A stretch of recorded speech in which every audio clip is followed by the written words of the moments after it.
This past Friday, Kyle Rittenhouse was acquitted on all charges in connection to the Kenosha shooting that left 2 people dead. Now, I've heard a lot of my white friends express how shocked and heartbroken they were by this verdict. But in comparison, I think if you ask the average black person about their reaction, the last thing we'll say is that we're surprised. Upset, absolutely, but not surprised.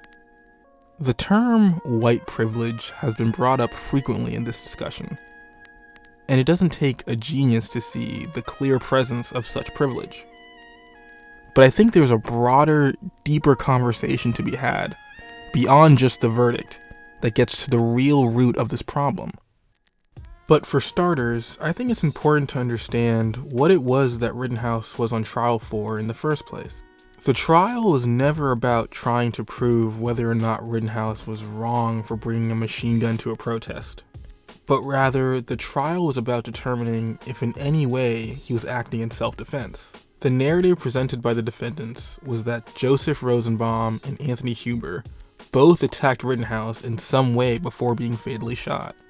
Considering that the exact timeline of events is unclear, and that members of the Kenosha PD were in his corner, it seemed likely to me that the prosecution would end up being unable to prove, beyond a reasonable doubt, that Rittenhouse was guilty, thus resulting in him getting off.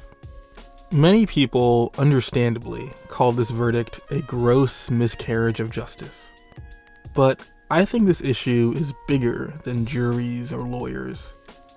The conversation that I'm more interested in is the fact that a white kid was able to walk around in the streets with a machine gun, but yet black kids like Tamir Rice get shot on sight for carrying a toy gun.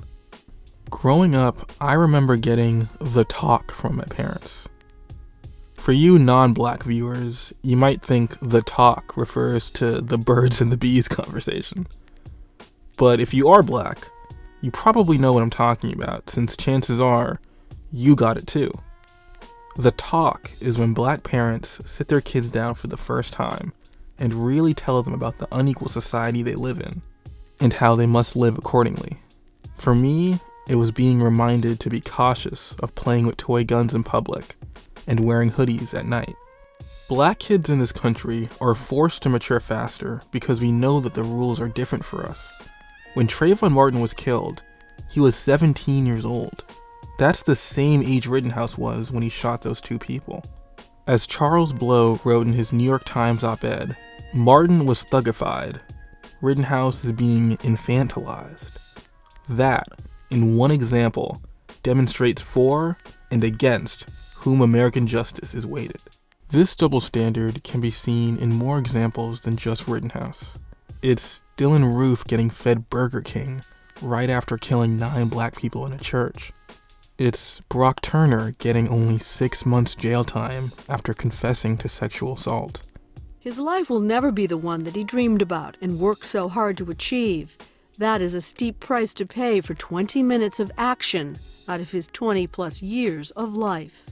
The list goes on and will continue to go on, because in the eyes of the justice system, a black kid who commits a crime immediately becomes a criminal, but a white kid who commits a crime still gets to be a kid. The problem I have with Kyle Rittenhouse isn't that he cried in front of a courtroom filled with cameras and sympathy. The problem I have is that I know black people, more times than not, aren't afforded that same luxury.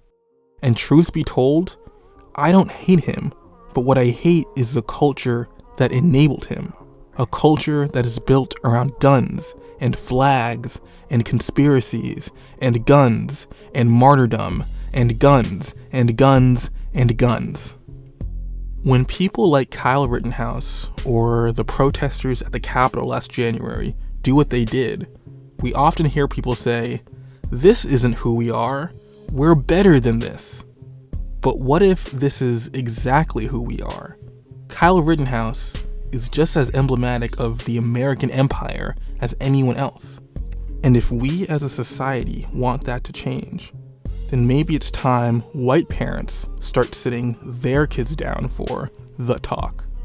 I don't mean the half-assed, liberal, sugar-coated talk they teach in schools about how America used to be racist until Dr. King taught us all to get along.